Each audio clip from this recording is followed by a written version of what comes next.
Hi ಎಲ್ಲರಿಗೂ ನಮಸ್ಕಾರ. Welcome back to my channel. ಇವತ್ತು ಮನೆಯಲ್ಲಿ ತುಂಬ ಸುಲಭವಾಗಿ ಹೇಗೆ ಮಶ್ರೂಮ್ ಬಿರಿಯಾನಿ ಮಾಡೋದು ಅಂತ ತೋರಿಸ್ತೀನಿ. ತುಂಬ ಸಿಂಪಲ್ ಮತ್ತು ಈಸಿಯಾಗಿ ಮಾಡ್ಬೋದು.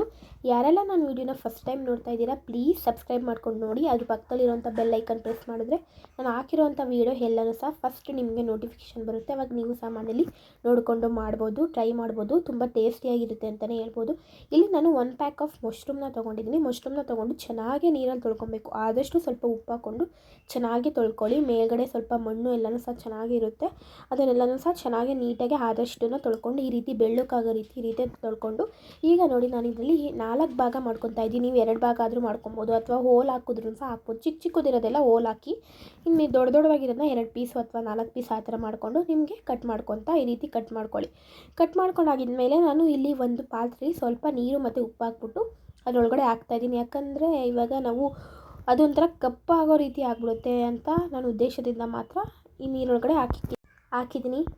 ಈಗ ಬಂದು ನಾನಿಲ್ಲಿ 1 ಈರುಳ್ಳಿನ ತೊಗೊಂಡಿದ್ದೇನೆ. ನೀವು 2-3 ಸಹ ಸೇರಿಸ್ಕೊಬೋದು. ನಾನು ಒಗ್ಗರಣೆಗೆ ಏನೂ ಹಾಕೋದಿಲ್ಲ, ಬರೀ ನಾನು ಏನನ್ಬೋದು ರುಬ್ಬಕ್ಕೆ ಮಾತ್ರ ಸೇರಿಸ್ಕೊಳೋದ್ರಿಂದ ನಾನು ಇಲ್ಲಿ 1 ಈರುಳ್ಳಿ ಅಂದರೆ 2 ಈರುಳ್ಳಿ ಅಂದ್ಕೊಳ್ಳಿ, 1.5 ಈರುಳ್ಳಿ ತೊಗೊಂಡಿದ್ದೀನಿ. ಮೀಡಿಯಮ್ ಸೈಜ್ ಏನು ತೊಗೊಂಡು ಅದನ್ನು ಸಹ ಹಿಂಗೆ ಉದ್ದುದ್ದಕ್ಕೆ ನೀಟಾಗೆ ಕಟ್ ಮಾಡ್ಕೊಬೇಕು. ಆಮೇಲೆ ಇಲ್ಲಿ 2 ಟೊಮೊಟೊನ ತೊಗೊಂಡಿದ್ದೀನಿ. 2 ಟೊಮೊಟೊನೂ ಸಹ ನೀಟಾಗೆ ಸಣ್ಣಕ್ಕೆ ಸ್ಲೈಸ್ ಮಾಡ್ಕೊಬೇಕು. ಇದೆಲ್ಲ ನಾವು ಏನು ಮಾಡೋದು ರುಬ್ತೀವಲ್ಲ ಅದು ಸಣ್ಣಕ್ಕೆ ಸ್ಲೈಸಾಗಿ ಆಗುತ್ತೆ, ಅದಕ್ಕೋಸ್ಕರ.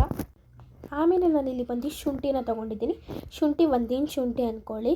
ಅದನ್ನು ತೊಗೊಂಡು ಅದ್ರ ಮೇಲ್ಗಡೆ ಅಂತ ಸಿಪ್ಪೆನೆಲ್ಲನೂ ಸಹ ಚೆನ್ನಾಗೇ ಬಿಡಿಸ್ಕೊಂಡು ಅದನ್ನು ಸಹ ಸಣ್ಣಕ್ಕೆ ಕಟ್ ಮಾಡ್ಕೊಂಡಿದ್ದೀನಿ. ಜಾಸ್ತಿ ಏನು ಕಟ್ ಮಾಡ್ಕೊಳ್ಳೋಕೆ ಹೋಗ್ಬೇಕ್ರಿ, ಯಾಕಂದರೆ ನಾವು ರುಬ್ತೀವಲ್ಲ, ರುಬ್ಬಿದಾಗ ನೀಟಾಗೆ ನುಣ್ಣಗೆ ಆಗುತ್ತೆ. ಸೊ ಅದಕ್ಕೋಸ್ಕರ ಇವಾಗ ನಾನು ಇಲ್ಲಿ 2 ಬೆಳ್ಳುಳ್ಳಿನ ತೊಗೊಂಡು ಬೆಳ್ಳುಳ್ಳಿ ಸಹ ಎಲ್ಲನೂ ಸಹ ನೀಟಾಗೆ ಏನನ್ಬೋದು ಬಿಡಿಸ್ಬಿಟ್ಟು ತೋರಿಸ್ತಾ ಇದ್ದೀನಿ. ಇದೆಲ್ಲನೂ ಯಾಕೆ ನಾನು ತೋರಿಸ್ತಾ ಇದ್ದೀನಿ ಅಂದರೆ ನಿಮಗೂ ಗೊತ್ತಾಗಬೇಕು. ಲೈಕ್ ಬಿಗಿನರ್ಸ್ ಇರ್ತಾರೆ, ಅವರು ಹೇಗೆ ಮಾಡೋದು ಅಂತ ನೋಡ್ತಾರಲ್ಲ ಯೂಟ್ಯೂಬಲ್ಲಿ, ಆವಾಗ ನಿಮಗೆಲ್ಲ ಡೀಟೇಲಾಗಿ ಅರ್ಥ ಆಗಬೇಕು ಅಂತ ಎಲ್ಲನೂ ತೋರಿಸ್ತಾ ಇದ್ದೀನಿ.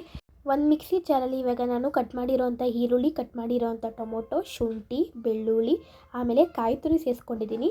ಆಮೇಲೆ ನಾನು ಇಲ್ಲಿ ಬಂದು ಸ್ವಲ್ಪ ಕೊತ್ತಂಬರಿ ಸೊಪ್ಪನ್ನು ಸಹ ಸೇರಿಸ್ಕೊತಾ ಇದ್ದೀನಿ. ಆಮೇಲೆ ಇಲ್ಲಿ ಬಂದು ನಾನು ಚಕ್ಕೆ, ಲವಂಗ, ಆಮೇಲೆ 2 ಮೆಣಸಿನ್ಕಾಯಿ ಸೇರಿಕೊಂಡಿದ್ದೀನಿ, ಹಸಿಮೆಣಸಿನ್ಕಾಯಿ, ಸ್ವಲ್ಪ ಕೊತ್ತಂಬರಿ ಸೊಪ್ಪು, ಆಮೇಲೆ 3 ಒಣ ಮೆಣಸಿನ್ಕಾಯಿನೂ ಸಹ ಸೇರಿಸ್ಕೊಂಡು ಸ್ವಲ್ಪ ಉಪ್ಪನ್ನ ಸೇರಿಸ್ಕೊಂಡಿದ್ದೀನಿ. ಸ್ವಲ್ಪ ಉಪ್ಪು ಸೇರಿಸ್ಕೊಂಡು ಇವಾಗ ಸ್ವಲ್ಪ ನೀರು ಹಾಕ್ಕೊಂಡು ಇವಾಗ ಲಿಡ್ ಕ್ಲೋಸ್ ಮಾಡಿಬಿಟ್ಟು ಚೆನ್ನಾಗಿ ರುಬ್ಬಿ ತಗೊಂಡು ಬರಬೇಕು. ಇವಾಗ ನಾನು ಒಲೆ ಹಚ್ಬಿಟ್ಟು ಒಂದು ಕುಕ್ಕರ್ ಇಟ್ಕೊಂಡಿದ್ದೀನಿ. ದೊಡ್ಡ ಅಗಲವಾಗಿರೋಂಥ ಕುಕ್ಕರ್ ಇಟ್ಕೊಳ್ಳಿ. ಆಮೇಲೆ ನಾನಿಲ್ಲಿ ಸ್ವಲ್ಪ ಎಣ್ಣೆ ಸೇರಿಸ್ಕೊಂಡಿದ್ದೀನಿ.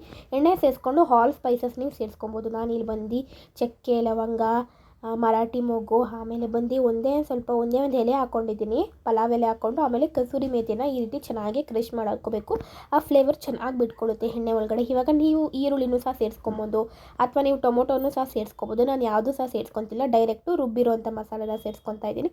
ಅದನ್ನು ಚೆನ್ನಾಗಿ ಹುರಿಬೇಕು, ಯಾಕಂದರೆ ನಾನು ಫಸ್ಟೇ ಹಾಕ್ಕೊಂಡಿದ್ದೀನಿ. ಫಸ್ಟು ಮಶ್ರೂಮ್ ಹಾಕ್ಕೊಂಡು ಆಮೇಲೆ ಹಾಕ್ಕೋಬೋದು, ಯಾಕಂದರೆ ಮಸಾಲೆ ಏನು ಹುರಿದಿಲ್ಲ, ಹಸಿದು ಹಾಕ್ಕೊಂಡಿದ್ದರಿಂದ ಚೆನ್ನಾಗಿ ಹುರಿದ್ರೇ ಅದು ಟೇಸ್ಟ್ ಅನ್ನೋದು ತುಂಬ ಚೆನ್ನಾಗಿ ಬರುತ್ತೆ. ಸೊ ಅದಕ್ಕೋಸ್ಕರ ಚೆನ್ನಾಗಿ ಹುರಿಯೋಣ ಅಂತೇಳಿ ಇವಾಗ ನಾನು ಸ್ವಲ್ಪ ಇಲ್ಲಿ ಗರಂ ಮಸಾಲ ಸೇರಿಸ್ಕೊತಾ ಇದ್ದೀನಿ. ಆಮೇಲೆ ಸ್ವಲ್ಪ ಧನಿಯಾ ಪುಡಿ ಎರಡನ್ನೂ ಸಹ ಸೇರಿಸ್ಕೊಂಡು ಚೆನ್ನಾಗಿ ಹುರಿರಿ. ಸ್ವಲ್ಪ ಉಪ್ಪು ಹಾಕ್ಕೊತಾ ಇದ್ದೀನಿ, ಯಾಕಂದರೆ ಮಸಾಲ ಬೇಗ ಏನನ್ಬೋದು ಉರಿಲಿ ಅಂತ, ಬೇಗ ಆಗಲಿ ಮಸಾಲ ಅಂದ್ಬಿಟ್ಟು ಹಾಕ್ಕೊತಾ ಇದ್ದೀನಿ. ಇವಾಗ ನೀವು ಮಶ್ರೂಮ್ನ ಸೇರಿಸ್ಕೋಬೇಕು. ಕಟ್ ಮಾಡಿರೋಂಥ ಮಶ್ರೂಮ್ನ ಸೇರಿಸ್ಕೊಂಡು ಅದ್ರ ಜೊತೆಗೆ ಮಸಾಲ ಮತ್ತು ಮಶ್ರೂಮು ಬೇಯೋ ರೀತಿ ಒಂದು 10 ನಿಮಿಷ ಬಿಡಿ. ಚೆನ್ನಾಗೇ ಬೆಂದರೆ ಚೆನ್ನಾಗಿರುತ್ತಲ್ಲ ಮಶ್ರೂಮು ಟೇಸ್ಟ್ ಎಲ್ಲನೂ ಸಹ.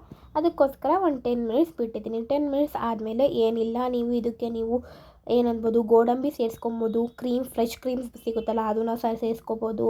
ನೀವು ಯಾವುದನ್ನು ಸಹ ಸೇರಿಸ್ಕೊಳ್ಳಿ. ಇನ್ನೂ ಮಸಾಲೆ ನೀವು ಏನು ಮ್ಯಾಜಿಕ್ ಮಸಾಲ ಬರುತ್ತೆ, ನಿಮ್ಗೆ ಯಾವ್ದು ಅನುಗುಣವಾಗಿ ಟೇಸ್ಟ್ ಬೇಕೋ ಅದು ಸೇರಿಸ್ಕೊಳ್ಳಿ.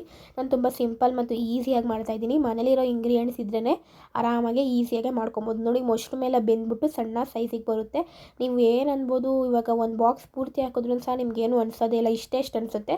ನಾನು ಇಲ್ಲಿ ಬಂದು ಕಾಶ್ಮೀರಿ ಚಿಲ್ಲಿ ಪೌಡರ್ನ ಸೇರಿಸ್ಕೊತಾ ಇದ್ದೀನಿ. ಸ್ವಲ್ಪ ಖಾರ ಕಮ್ಮಿ ಅನ್ನಿಸ್ತು, ಮೆಣಸಿನ್ಕಾಯಿ ಎಲ್ಲ ಸ್ವಲ್ಪ ಖಾರ ಕಮ್ಮಿ ಹಾಕಿದ್ವಲ್ಲ ಅದಕ್ಕೋಸ್ಕರ. ನಾನು ಇದು ರೆಡ್ ಕಲರ್ ಮಾಡ್ತಾಯಿದ್ದೀನಿ. ಗ್ರೀನ್ ಕಲರ್ ಮಾಡೋ ಹಾಗಿದ್ದರೆ ನೀವು ಹಸಿಮೆಣ್ಸಿನ್ಕಾಯಿ ಹಾಕ್ಕೊಂಡು ಅದು ಗ್ರೀನ್ ಕಲರ್ ಸಹ ಮಾಡ್ಬೋದು. ಇನ್ನೊಂದು ಟೈಮ್ ಮಾಡಿ ತೋರಿಸ್ತೀನಿ ಹೇಗೆ ಮಾಡೋದು ಅಂತ.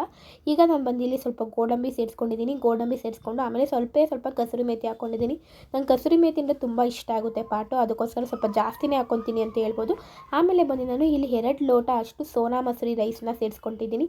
ನೀವು ಬುಲೆಟ್ ರೈಸ್ ಅಥವಾ ಬಿರಿಯಾನಿ ಅಥವಾ ಬಾಸ್ಮತಿ ಯಾವುದನ್ನು ಸಹ ಸೇರಿಸ್ಕೋಬೋದು. ನಾನಿಲ್ಲಿ ಬಂದು ಸೋನಾ ಮಸೂರಿ ರೈಸ್ನ ಸೇರಿಸ್ಕೊಂಡಿದ್ದೀನಿ. ಆಮೇಲೆ ಬಂದು ಸ್ವಲ್ಪ ರುಚಿಗೆ ತಕ್ಕಷ್ಟು ಉಪ್ಪನ್ನ ಸಹ ಸೇರಿಸ್ಕೊಂಡಿದ್ದೀನಿ, ಯಾಕಂದರೆ ರೈಸೆಲ್ಲ ಹಾಕೋದ್ನಲ್ಲ ಸ್ವಲ್ಪ ಕಮ್ಮಿ ಇರುತ್ತೆ ಟೇಸ್ಟು ಅಂದ್ಬಿಟ್ಟು ಹಾಕ್ಬಿಟ್ಟು ಇವಾಗ 2 ಲೋಟ ಅಕ್ಕಿಗೆ ಕರೆಕ್ಟಾಗಿ 3.5 ಲೋಟ ಅಷ್ಟು ನಾನು ಇಲ್ಲಿ ನೀರನ್ನ ಸೇರಿಸ್ಕೊಂಡಿದ್ದೀನಿ. ಸ್ವಲ್ಪ ರುಚಿ ನೋಡಿದ್ರೆ ಹೇಗಿದೆ ಅಂತ ಸ್ವಲ್ಪ ಉಪ್ಪು ಕಮ್ಮಿ ಅನಿಸ್ತು, ಸೊ ಅದಕ್ಕೋಸ್ಕರ ಸ್ವಲ್ಪ ಉಪ್ಪನ್ನ ಹಾಕ್ಬಿಟ್ಟು ಈಗ ಸ್ವಲ್ಪ ಬರೋವಾಗೂ ಬಿಟ್ಬಿಟ್ಟು ಒಂದು ಸ್ಪೂನ್ ತುಪ್ಪನ ಸೇರಿಸ್ಕೊಂಡು ಆಮೇಲೆ ಲಿಡ್ ಕ್ಲೋಸ್ ಮಾಡಿ 2 ವಿಷಿಲ್ ಬರೆಸ್ಬೇಕು. ನೋಡಿ ಹೇಗೆ ಬಂದಿದೆ ಅಂತ. ನೋಡಿ ಎಷ್ಟು ಮಶ್ರೂಮ್ ಎಲ್ಲ ಚೆನ್ನಾಗಿ ಬೆಂದಿದೆ, ಉದುರುದ್ರುವಾಗಿ ಅನ್ನ ಕರೆಕ್ಟಾಗಿದೆ. 2 ಲೋಟ ಅಕ್ಕಿಗೆ ನೀವು ಕರೆಕ್ಟಾಗಿ 3.5 ಲೋಟ ನೀರು ಹಾಕಿದ್ರೆ ಕರೆಕ್ಟಾಗಿ ಆಗುತ್ತೆ. ನೋಡಿ ಎಷ್ಟು ಚೆನ್ನಾಗಿ ಬಂದಿದೆ ಅಂತಲೇ ಹೇಳ್ಬೋದು. ತುಂಬ ಸಿಂಪಲ್ ಮತ್ತು ಈಸಿಯಾಗಿ ನೀವು ಮಾಡಿದ್ರೆ ಮನೇಲಿ ಮತ್ತೆ ಮಾಡ್ಕೊಂಡು ತಿನ್ನಬೇಕು ಅಂತಲೇ ಅನಿಸುತ್ತೆ. ಹೇಗೆ ಬಂದಿದೆ ಅಂತಲೂ ಸಹ ನಿಮಗೆ ತೋರಿಸ್ತಾ ಇದ್ದೀನಿ ನೋಡಿ. ತುಂಬ ಸಿಂಪಲ್ ಮತ್ತು ಈಸಿಯಾಗಿ ಮನೇಲಿ ನೀವು ಸಹ ಮಾಡ್ಕೊಂಡು ತಿನ್ಬೋದು. ಹೇಗಿತ್ತು ಅಂತ ಮನೇಲಿ ಟ್ರೈ ಮಾಡಿ ಕಮೆಂಟ್ ಮಾಡಿ ಹೇಳಿ. Thank you so much for watching. ಹೀಗೆ ಸಪೋರ್ಟ್ ಮಾಡ್ತಾಯಿರಿ.